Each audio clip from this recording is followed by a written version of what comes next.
জীবনে অকৃতজ্ঞ মানুষ চিনবেন কি করে? কিছু মানুষ থাকবে আমাদের চারিপাশে, আমাদের জীবনে, আমাদের ফ্যামিলির ভেতরে, তারা একটা সময় আপনার থেকে উপকার নেবে।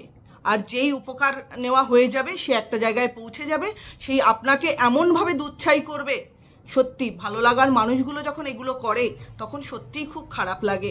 সে আজকে যেখানে দাঁড়িয়ে আছে তার জন্য যে আমারও অবদান রয়েছে বা আমিও তাকে কখনো হেল্প করেছি সেটা সে ভুলেই গেছে। সে আমার দোষ ত্রুটি সে অন্যের সাথে আলোচনা করছে। আমার মা একটা ছোট্ট গল্প বলতেন বিদ্যাসাগরের। সেটা হচ্ছে, একদিন বিদ্যাসাগর রাস্তা দিয়ে হেঁটে যাচ্ছে, তাকে একটা লোক ভীষণভাবে গালাগালি করছে। তার পাশেই আরেকটা লোক যখন তাকে জিজ্ঞাসা করলো বিদ্যাসাগরকে যে দাদা আপনাকে ওই লোকটা এত গালাগালি করছে কেন?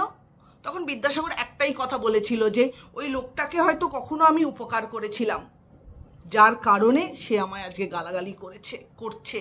কাজে আপনি হয়তো যে লোকটাকে উপকার করছেন বা যাকে উপকার করেছেন তার থেকে হয়তো উপকৃত হবে না, সে অকৃতজ্ঞই বেরোবে। গুটি কয়েক মানুষ কৃতজ্ঞ হয়, সেই মানুষটাই অকৃতজ্ঞই হবে, এটাই ধরে চলতে হবে। কিন্তু আমি অ্যাজ আ হিউম্যান বিং বলবো, আপনি যতটা পারবেন হেল্প করবেন। আপনি হয়তো ওনার থেকে হেল্প পাবেন না, কিন্তু অন্য কারোর থেকে সেই হেল্পটা আপনার কাছে, আপনি কখনো বিপদে পড়লে অন্য কারোর কাছ থেকে সেই হেল্পটা পাবেন। কাজে অকৃতজ্ঞ মানুষগুলোকে চিনে তাদের থেকে দূরত্ব বজায় রাখুন।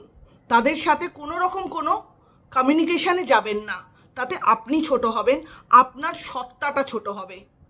কাজেই দূরত্ব বজায় রাখুন অকৃতজ্ঞ মানুষগুলোকে চিনে, এবং তাদের থেকে দূরত্ব বজায় রাখুন। ভিডিওটা ভালো লাগলে একটা লাইক অ্যান্ড সাবস্ক্রাইব করে দেবেন। সবাই ভালো থাকবেন, সুস্থ থাকবেন। আজ আসি, থ্যাংক ইউ।